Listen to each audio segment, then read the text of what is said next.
everyone, welcome back to the channel. I'm your host, Eniola Akinola, and today we'll be doing another Bible study.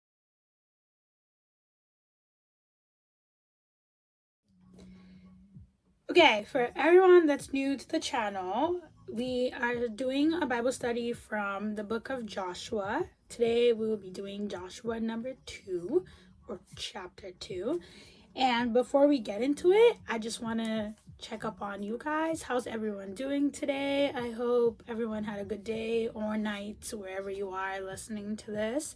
As you can see, it's really nice outside. I might take a walk after because the way the rain has actually trapped me inside the house this past week, and I haven't been able to go on like my faith walk. So that's my plan for the day.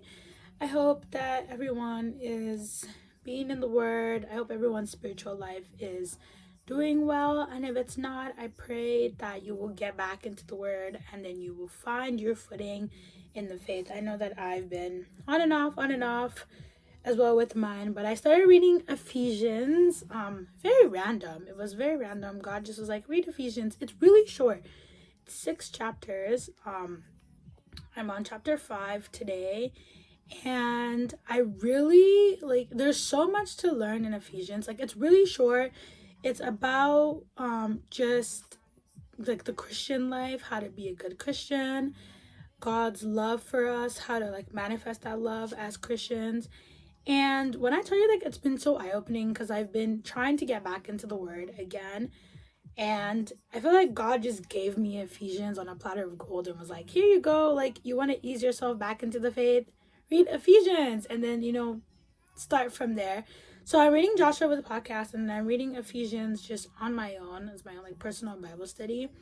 And I will do a little separate episode at some point talking about what I learned from Ephesians once I'm done like reading it, which will probably be tomorrow night, fingers crossed. I usually do my Bible studies at night. My brain is awake. But yes, let's get into Joshua. So if you have your Bible with you, put your Bible out. This is my Bible. This is my book to write anything that I highlight from it. I have a highlighter and a pen. I usually don't do anything fancy, but if you do something fancy, you can grab that. And we're gonna jump right into Joshua. So before I begin, I just wanted to do a little recap of what Joshua is about. And I went on Bible Ref. I love Bible Ref. Bible Ref is literally like my favorite like Bible commentary after Enduring Word, of course. And I go to it when I need like a simpler-ish, more concise like breakdown of like the word that I'm reading. So for Joshua, I just want to do a recap of what Joshua is about. So the book of Joshua preserves the history of Israel following the death of Moses, because like as we all know, like Moses died and then God passed the mantle to Joshua, who was gonna help the children of Israel basically fulfill like God's promise to them and like the covenant to give them their land. And the book of Joshua notes Joshua's preparations to cross the Jordan River, the conquest of the land, and the divisions of the land to the tribes of Israel. So that's literally what the book of Joshua is about. And it has 24 chapters. So we're going to be doing chapter 2 today. And before we start chapter 2, I'm just going to look at what it looks like. I've done like a quick, like I skimmed through it of what chapter 2 is about, and it's about Rahab like hiding the spies, and then like basically them having the little agreement that she will be safe when the children of Israelites come and take over. But we're gonna read it more in depth, and then I'm gonna come back and talk about like some of the verses that stood out to me and just my understanding of Joshua chapter 2. So without further ado, let's go read it. Then Joshua son of Nun secretly sent 2 spies from Shittim. Go look over the land, he said, especially Jericho. So they went and entered the house of a prostitute named Rahab and stayed there. The king of Jericho, look, some of the Israelites come here tonight to spy out the land. So the king of Jericho sent this message to Rahab. Bring out the men who came to you and entered your house, because they have come to spy out the whole land." But the woman had taken the 2 men and hidden them. She said, "Yes, the men came to me, but I did not know where they had come from. At dusk, when it was time to close the city gate, they left. I don't know which way they went. Go after them quickly. You may catch up with them." But she had taken them up to the roof and hidden them under the stalks of flax she had laid out on the roof. So the men set out in pursuit of the spies on the road that leads to the fords of the Jordan. And as soon as the pursuers had gone out, the gate was shut. Before the spies lay down for the night, she went up to the roof and said to them, "I know that the Lord has given you this land, and that a great fear of you has fallen on us, so that all who live in this country are melting in fear because of you. We have heard how the Lord dried up the water of the Red Sea for you when you came out of Egypt, and what you did to Sihon and Og, the 2 kings of the Amorites east of Jordan, whom you completely destroyed. When we heard of it, our hearts melted in fear, and everyone's courage failed because of you. For the Lord your God is God in heaven above and on the earth below. Now then, please swear to me by the Lord that you will show kindness to my family, because I have shown kindness to you. Give me a sure sign that you will spare the lives of my father and mother, my brothers and sisters, and all who belong to them, and you will save us from death." "Our lives for your lives," the men assured her. "If you don't tell what we are doing, we will treat you kindly and faithfully when the Lord gives us the land." So she let them down by a rope through the window, for the house she lived in was part of the city wall. She said to them, "Go to the hills so the pursuers will not find you. Hide yourselves there 3 days until their return, and then go on your way." Now the man had said to her, "This oath you made us swear will not be binding on us, unless when we enter the land you have tied the scarlet cord in the window through which you let us down, and unless you have brought your father and mother, your brothers, and all your family into your house. If any of them go outside your house into the street, their blood will be on their own heads. We will not be responsible. As for those who are in the house with you, their blood will be on our head if a hand is laid on them. But if you tell what we are doing, we will be released from the oath you made us swear." "Agreed," she replied. "Let it be as you say." So she sent them away, and they departed, and she tied the scarlet cord in the window. When they left, they went into the hills and stayed there 3 days, until the pursuers had searched all along the road and returned without finding them. Then the 2 men started back. They went down out of the hills, forded the river, and came to Joshua son of Nun and told him everything that had happened to them. They said to Joshua, "The Lord has surely given the whole land into our hands. All the people are melting in fear because of us." Okay, so now that Joshua 2 has been read, I went over and read it again on my own just to really understand what was being said. And not that many things stood out to me. It felt more like a filler chapter, if anything, just something to push the story along. But I did have a few thoughts that I feel like can also relate to our lives as like Christians that I would also like to share. And I want to first start with when you just read Joshua 2 and it just says, "Oh, then Joshua, son of Nun, secretly sent 2 spies from Shittim. Go look over the land," he said, "especially Jericho." So they went and entered the house of a prostitute named Rahab and stayed there. That is like the most unlikeliest thing ever. Like, out of every house that they landed in, not the house of like a Christian or the house of a believer or the house of, someone who like in our minds would be deemed like worthy to receive this people. They had to land in the house of a prostitute. And obviously, I'm sure people are thinking like, why a prostitute? Like, I'm sure there were so many other people that could have been used. But I feel like there were few reasons why they landed in the house of Rahab. One, because her house was built into the wall, so it was like the perfect place for them to sneak in, sneak out without being caught. So Rahab she was perfect. Like her house was perfect, where she was perfect.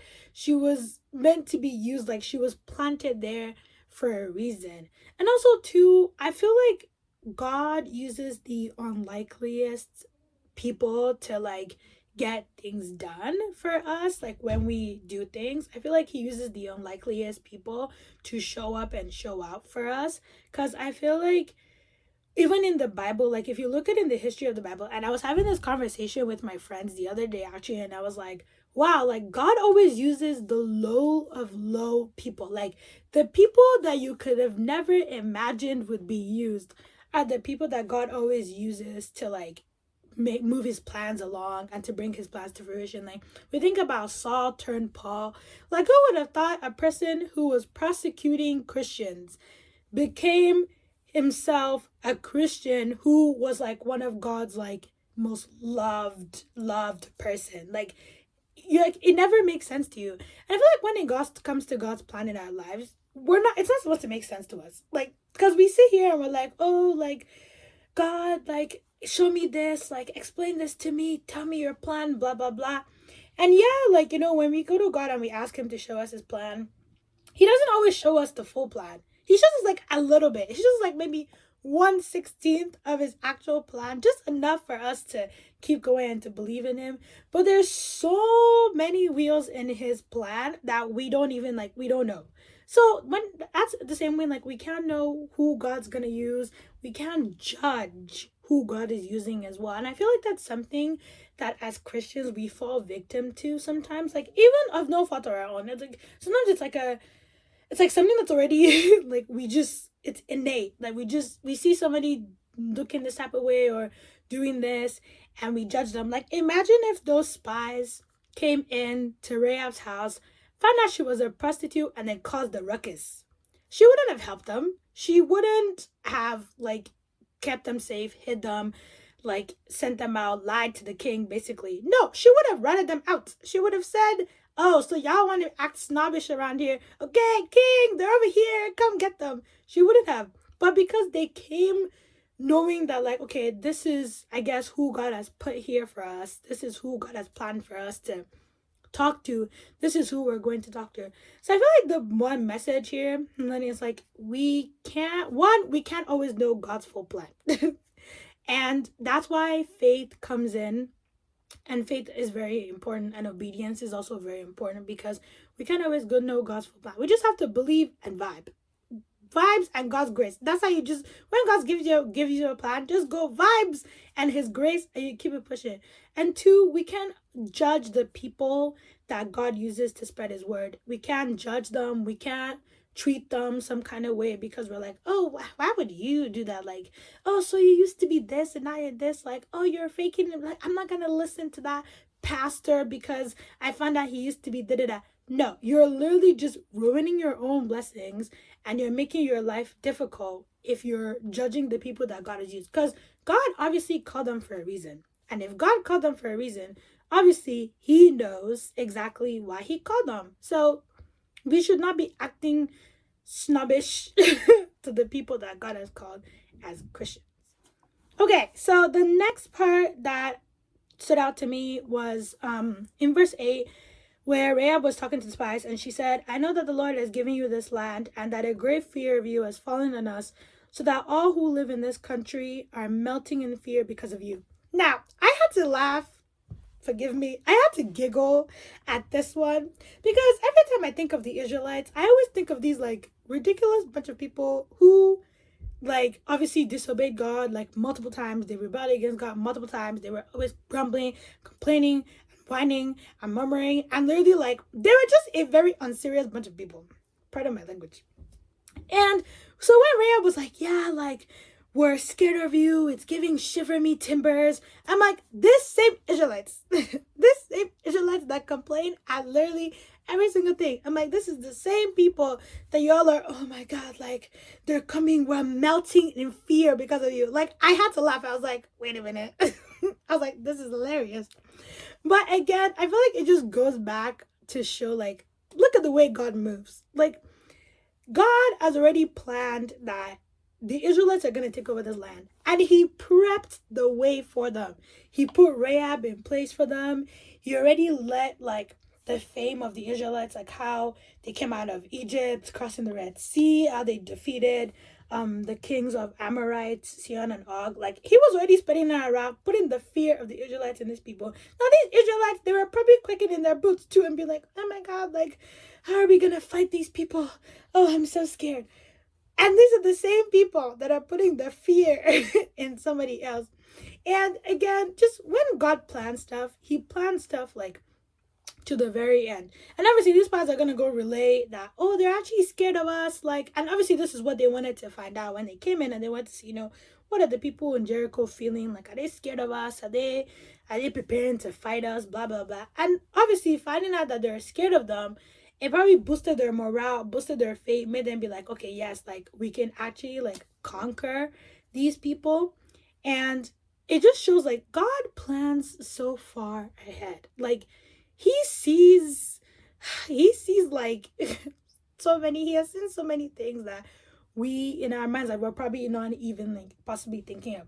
So when God tells us to do something, I feel like this is like the theme in like my previous videos, is like when God tells us to do something, I know it's so easy as human to like start thinking of the logistics and like, oh, how am I gonna get this done? Like, I need to do this, I need to do that, but I need to.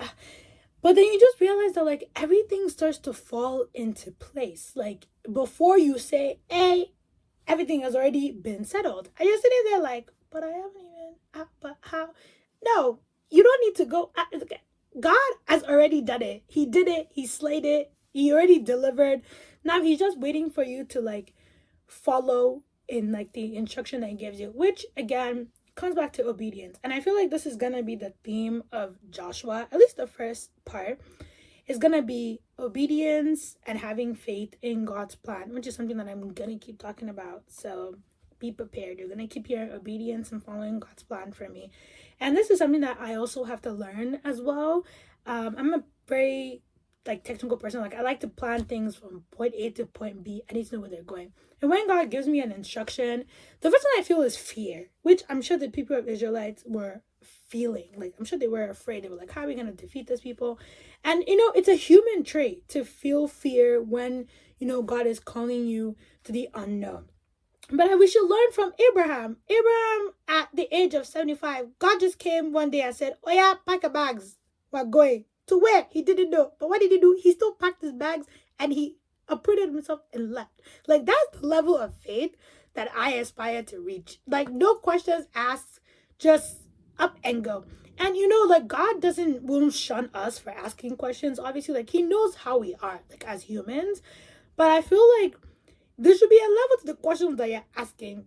You to have some decorum. Like you need to move with faith when God gives us like an instruction. It's always very, very important to just move with faith. You got to move with faith. You got to trust and believe that like he's not going to lead you astray, and you're not going to be embarrassed wherever it is that you're going. So this is what I leave you with today. 1, do not judge the people that God has put in place to do stuff, regardless of their past, their whatever they've done, whatever you've heard. You come in, you believe in the word, believe in whatever they're preaching, trust that God has called them, and you keep it pushing. 2, obey God's word. Whatever word that he's giving you to move forward with, obey, don't ask questions. 3, have faith. Have an abundance of faith. Have that Abrahamic type of faith where you just go and do, and you just believe that God will order your steps and he will lead you to exactly where you need to go. Now, with that being said, the Bible study for today is done. I hope that everyone enjoyed it. You learned something, even if it's like something small, you learned something today. And I hope that, as you all go forward, you will put some of these into action and that you will gain from it. Sorry, I just got jump scared.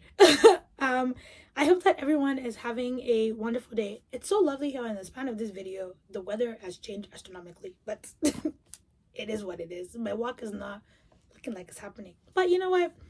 To each their own. I hope everyone has a wonderful day or night. Please take care of yourselves. Every single one of y'all that watches my videos, I just want to say thank you for your support. I pray that God will bless you and bless the work of your hands. And this is it for now. I will see you in the next episode.